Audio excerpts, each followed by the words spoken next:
Boa tarde a todos. Eu vou falar até às 17h50, né? Para não atrasarmos. Todos queremos ver o Divaldo e a homenagem que ele vai receber. A gente vai falar de um tema que é muito pertinente, que é a relação médico-paciente, que vai muito além de uma consulta. Quando nós estamos doentes, o primeiro ponto que chega para aquele que está na condição de paciente é a sua autopercepção. Sua autopercepção de bem-estar, ou então do estado que ele se mantinha até então, ela se modifica.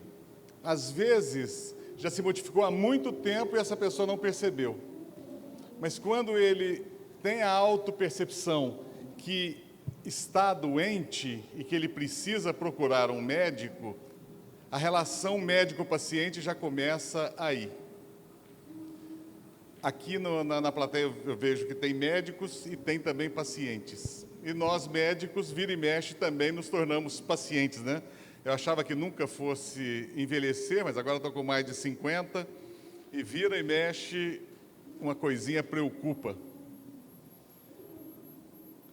E quando nós escolhemos o médico, no papel de paciente, quando nós vamos escolher o médico, existem vários fatores que estão envolvidos.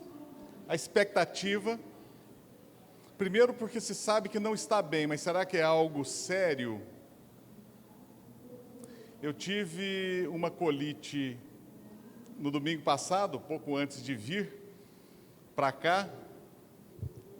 Minha mulher olhou e falou: opa, tem sangue. Aí na minha cabeça eu falei: puta merda, desculpa a palavra, estou com câncer. Coisa de médico, né? A gente cria aquela expectativa. Segunda vez não tinha nada, eu falei: ufa. Mas quando nós estamos doentes, nós criamos uma expectativa. Será que é sério? Será que é algo grave? E quando nós vamos escolher o médico, nós transferimos para ele essa expectativa e nós também idealizamos a figura do médico. Eu vou no doutor fulano porque ele é referência. Ele é o melhor médico da cidade. Como que nós julgamos quem é o melhor médico da cidade? É difícil isso, né?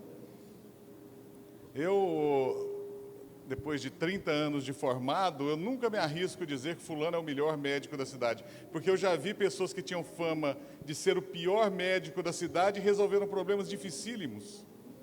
Então, mas nós, enquanto doentes, a gente idealiza, a gente vai no melhor médico da cidade. A gente vai com aquela fantasia.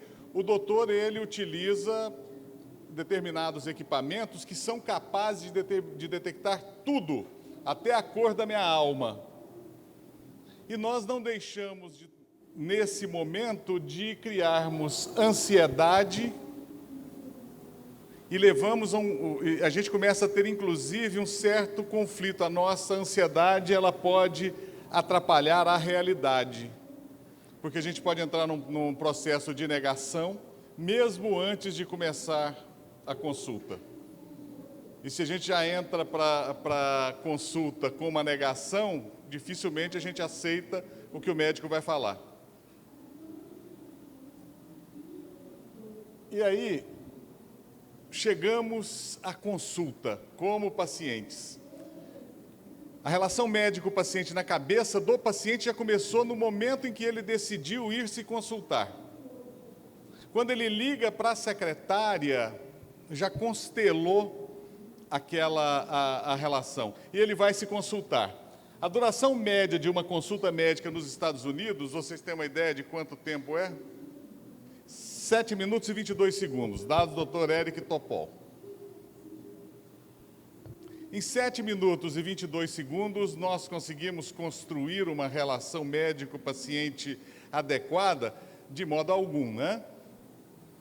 Apesar de que tem um artigo muito interessante que fala do poder do amor. Um artigo que saiu numa revista que não é muito bem qualificada, mas são dois autores italianos que foram instados a tentar descobrir o que acontecia de diferente entre dois grupos do NHS, do mesmo hospital do NHS, na Inglaterra, em Londres. Grupos da clínica médica, tinha dois grupos bem distintos, que tinham as mesmas doenças, mas o grupo de determinados médicos tinha resultados melhores do que do outro grupo de médicos. E eles, então, fizeram a pesquisa, fizeram todo o levantamento, parearam, os pacientes eram exatamente iguais. Eles foram, então, ver em loco a consulta. A consulta de um grupo de determinado chefe de clínica diferia da consulta do outro chefe em um passo muito simples que eles chamaram, o título do artigo, The Healing Energy of Love, a energia curadora do amor. O que era a energia curadora do amor? Eles definiram como a grande diferença, que fez a diferença nos resultados finais, a atenção e o amor que os médicos daquele grupo davam para os seus pacientes. Mas como que eles davam atenção e amor se o tempo médio de consulta era o mesmo, em torno de 15 minutos? Apertando a mão do paciente, olhando nos olhos e perguntando: como é que você vai? Como é que está a família? Como é que passou? Chegou bem até aqui? Isso demorava 40 segundos e estabelecia um vínculo com o médico que era extremamente favorável para o paciente. E hoje nós vivemos um momento da famosa... a inteligência artificial está entrando pesadamente, e a grande revolução que nós vamos ter de agora em diante, que é a inteligência artificial na medicina. O projeto Watson da IBM, ele foi falho em fazer diagnóstico de câncer, mas o projeto Watson ele continua numa precisão muito grande para diagnóstico de outras doenças, inclusive doenças raras. Existe um outro grupo de inteligência artificial que conseguiu catalogar reconhecimento de mais de 15 milhões de imagens em medicina, de reconhecimento de imagens. Então, nós estamos chegando num ponto em que a cibermedicina, ou cibercuidado de saúde, ele vai interferir muito mais no relacionamento médico-paciente. Eric Topol tem um livro muito interessante chamado The Deep Medicine, em que ele analisa exatamente o impacto. E ele olha, eu acho o Eric Topol nesse aspecto um tanto, não sei se iludido ou apaixonado demais na inteligência artificial, porque ele diz: olha, vai ser ótimo, porque a inteligência artificial vai auxiliar o médico para que ele dedique mais tempo ao seu paciente. Mas é uma relação extremamente complicada.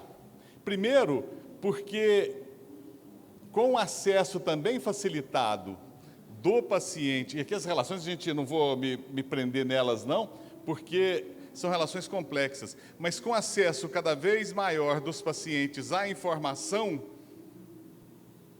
muitos confrontam o médico.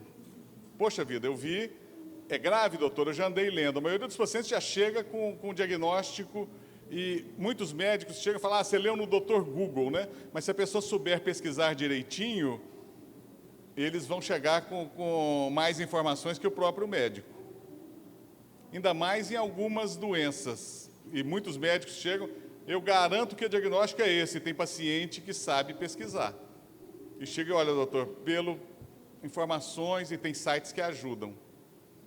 Pode complicar muito mais se o médico também utilizar dos instrumentos de inteligência artificial para diagnóstico, para acelerar ainda mais o tempo de consulta.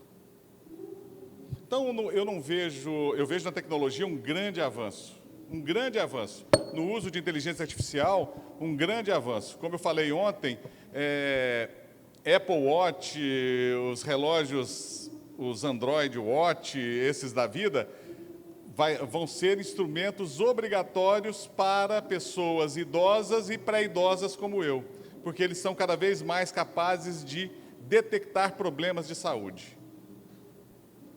Porém, não é através de aparelhos que a relação entre homens se constrói. Roger Scruton, um filósofo inglês, ele tem um texto muito interessante em que ele fala da modernidade, e ele diz o seguinte, que hoje em dia as relações estão completamente artificiais, ao ponto de que ninguém olha mais para o olho do outro. Se eu estou falando com alguém através de um aparelho, eu posso, no momento em que a minha relação naquela conversa fica ruim, eu aperto a tecla vermelha, acabou. Cortei a relação. Enquanto eu estou tendo essa relação artificial por redes sociais, eu não olho no outro com uma troca empática. Eu já vou preparado, eu vou me relacionar com alguém via FaceTime da Apple ou via Skype, mas eu já vou preparado, eu não vou me abrir. E a hora que a conversa ficar ruim, pumba, botãozinho vermelho, desligo. E esse senhor, com a carinha boa, né, doutor Edmund Pellegrino, que é a grande inspiração da medicina humanizada, da medicina que tenta olhar para o paciente como objetivo do médico, ele vai dizer a respeito da profissão médica que nós temos a obrigação de ser competente e habilidoso na prática médica. O que significa profissão? A gente olha profissão como... profissão é meu trabalho. Não, o termo profissão significa uma exposição pública. Eu mostro aos outros o que eu sou. No trabalho, a minha profissão é medicina. Na religião, a minha profissão de fé é espírita. É uma parte de mim. E o doutor Edmund Pellegrino, ele diz que na prática médica, naquilo que eu sou, na minha profissão, eu tenho a obrigação de ser competente e habilidoso.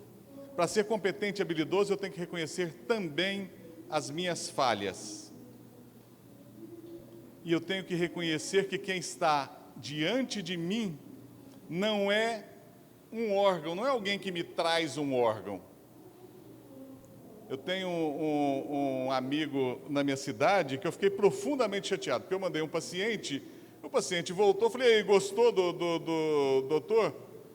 Eu falei, não sei, meu fígado deve ter gostado, porque ele só olhou para o meu fígado, falou do meu fígado, só falou me pediu os exames do meu fígado. Eu falei, então agora a gente pergunta para o seu fígado, vou botar um aparelhinho e ver se ele me responde. Porque o paciente virou aquele que leva um órgão doente. O Jair está numa enrascada, né? Porque ele é psiquiatra, o paciente ele é a doença. James Hillman fala isso, né? Que na prática psiquiátrica, o doente não é aquele que leva um órgão para ser curado, ele é o ser que busca a cura. Mas na nossa subespecialização, não, eu só entendo de fígado, eu só entendo de pâncreas, eu só entendo do polo superior do lobo direito da tireoide. Eu sou cada vez menos competente porque eu deixo de olhar para o meu paciente. Se eu olho só para aquele órgão, eu esqueci o resto do paciente. E ele fala da paciência médica. O paciente está sofrendo e se encontra em uma posição vulnerável. O médico tem o poder de influenciar a vida e as decisões do paciente. Eu tenho um primo que ele fez um exame de rotina. O médico olhou e falou, não, sua garganta está meio estranha. Encaminhou para um otorrino. O otorrino biopsiou, mandou material para o laboratório. O laboratório trocou as lâminas. E o laudo veio como um linfoma altamente agressivo. Ele não tinha evidência nenhuma de que tinha linfoma, ainda mais um linfoma agressivo. Porém, o médico olhou para ele e falou, não, isso aqui já ultrapassou meu caso. E ele falou, mas doutor, é muito grave, é extremamente grave, você tem poucos anos de vida. E ele foi encaminhado para um oncologista e começou, já de cara, a fazer quimioterapia. Na terceira sessão, o oncologista parou e falou: tem alguma coisa errada, isso aí não é câncer. Pediu a lâmina. O laboratório enviou a lâmina, ele revisou e falou: olha, tudo bem, essa lâmina é de um linfoma altamente agressivo, mas não é desse paciente. O laboratório foi ver, realmente não era dele. Ufa, que alívio! Alívio no geral. Mas a cabeça desse meu primo, que já era meio ruim, ficou uma lástima. Uma lástima. Ele sempre me manda mensagem: meu Deus do céu, eu estou deprimido desde aquele dia, o que eu faço?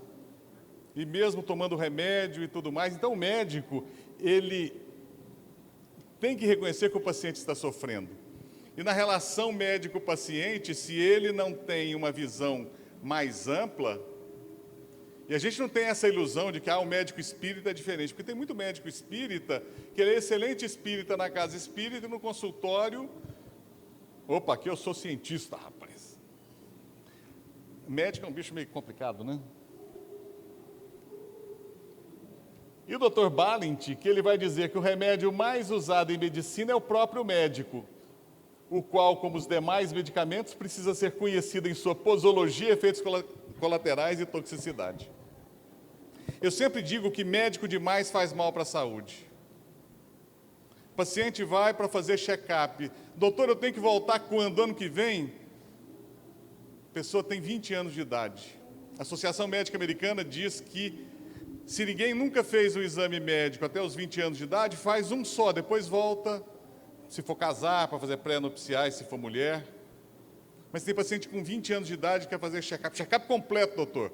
Pede uma esteira, vai que eu tenho uma doença rara. O médico acaba sendo o agente da doença. Eu tenho uma paciente que ela chegou e disse: olha, eu descobri a causa da minha obesidade, eu tenho síndrome de Cushing. Eu falei: como é que você descobriu? Lendo na internet, eu olhei minhas características, eu tenho Cushing. Eu falei: tudo bem, então vamos investigar Cushing, tirar da cabeça dela. Fizemos todos os testes funcionais, nada para Cushing. E ela falou: doutor, eu tenho certeza que eu tenho Cushing. E eu não tenho síndrome de Cushing, não, eu tenho doença de Cushing, eu devo ter alguma coisa na hipófise. O senhor me pede a ressonância? Eu falei: não vou pedir uma ressonância não, porque não precisa, você está saudável e tudo. Passados 2 meses, ela voltou no meu consultório, jogou o exame na mesa, falou: eu falei para o senhor que eu estava doente. Eu tenho um cisto na pineal. Eu falei: tudo bem, cisto na pineal não tem nada a ver com a sua obesidade. Mas eu encontrei um médico que vai me operar. E o médico operou. Nunca mais tive notícia dessa moça, eu espero que ela esteja viva. Mas o médico, ele acaba sendo, no exercício da sua profissão, se ele não tem a competência de saber que a sua relação com o paciente é uma relação que pode influenciar negativamente, ele acaba sendo extremamente tóxico. Por isso que o maluco do Foucault, ele vai dizer em Microfísica do Poder, que o pior tipo de relação, a relação mais de poder mais forte que existe, é a relação médico-paciente. Porque você tem uma figura extremamente poderosa e uma figura extremamente vulnerável do outro lado. E no nosso decálogo médico espírita, termina o decálogo dizendo: acima de tudo, exercer a medicina tendo em vista os desígnios divinos, reconhecendo-se como filho do Altíssimo, dispenseiro do Criador e, portanto, como humilde servo da soberana vontade. Poxa vida, até aqui fica muito legal. Ó. Eu sou filho do Altíssimo e dispenseiro do Criador. Eu tenho o poder na mão.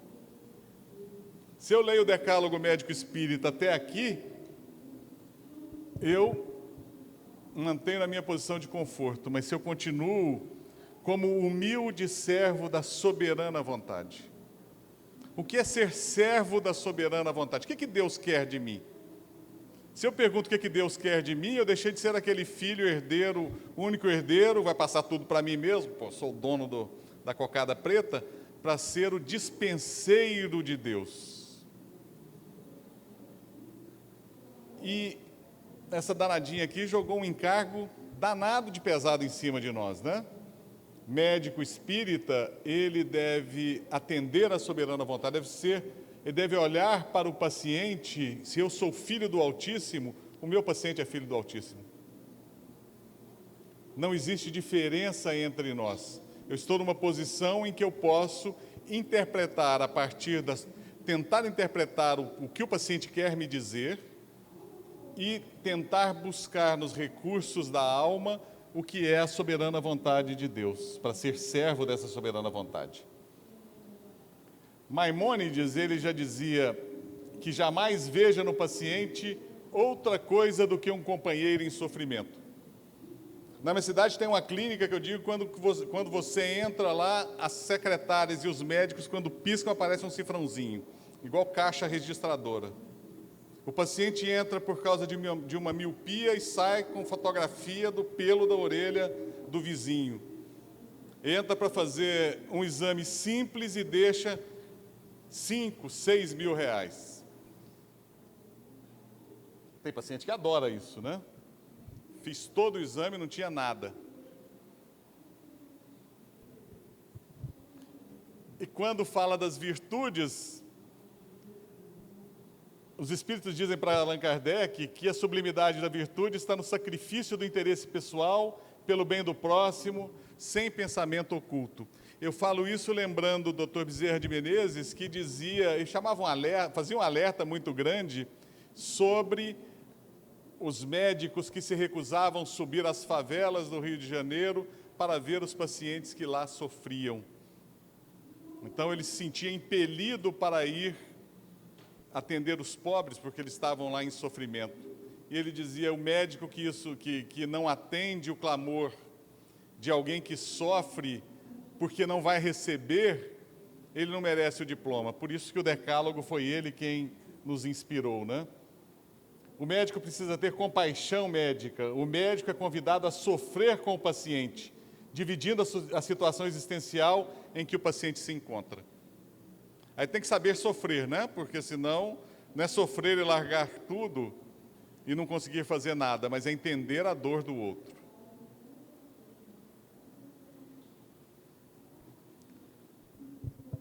Qual o verdadeiro sentido da palavra caridade, conforme entendia Jesus? Benevolência para com todos, indulgência para com o erro do próximo, perdão das ofensas. Benevolência e indulgência deve nortear a carreira médica. Eu devo ter o desejo do bem, benevolência. E eu devo ser indulgente, porque eu vou ver muita coisa no meu paciente. Vou ouvir muitas coisas e não me cabe trazer à tona. Também não cabe jogar na face dele. Então o médico ele deve ser benevolente o tempo inteiro. Assim se constrói uma boa relação médico-paciente. Acho que era o último slide. O objetivo era trazer, eu peço desculpas, porque eu estou substituindo o André, nosso colega que não pôde vir, e o objetivo era trazer, em rápidas palavras, que a verdadeira relação médico-paciente, se nós como médicos esperarmos que essa relação e acreditarmos que a relação só começa no momento em que o paciente está na minha frente, eu estou errando, porque aquele que chega, ele já começou a criar essa relação médico-paciente.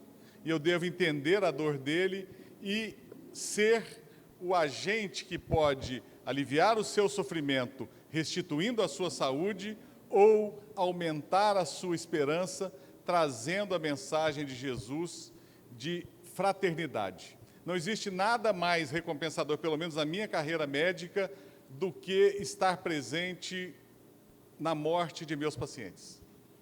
De alguns pacientes. Foi extremamente recompensador. Por mais doído que tenha sido para eles e para a família, mas foi recompensador por ver no olhar deles o olhar de agradecimento. Nessa hora mais difícil, pelo menos o senhor está aqui do lado. e a nossa relação com o paciente é a nossa relação com o humano. E é no relacionamento com o humano que a gente se descobre, né? Que Jesus, então, nos abençoe e possa permanecer no nosso Medinesp. Eu agradeço a todos.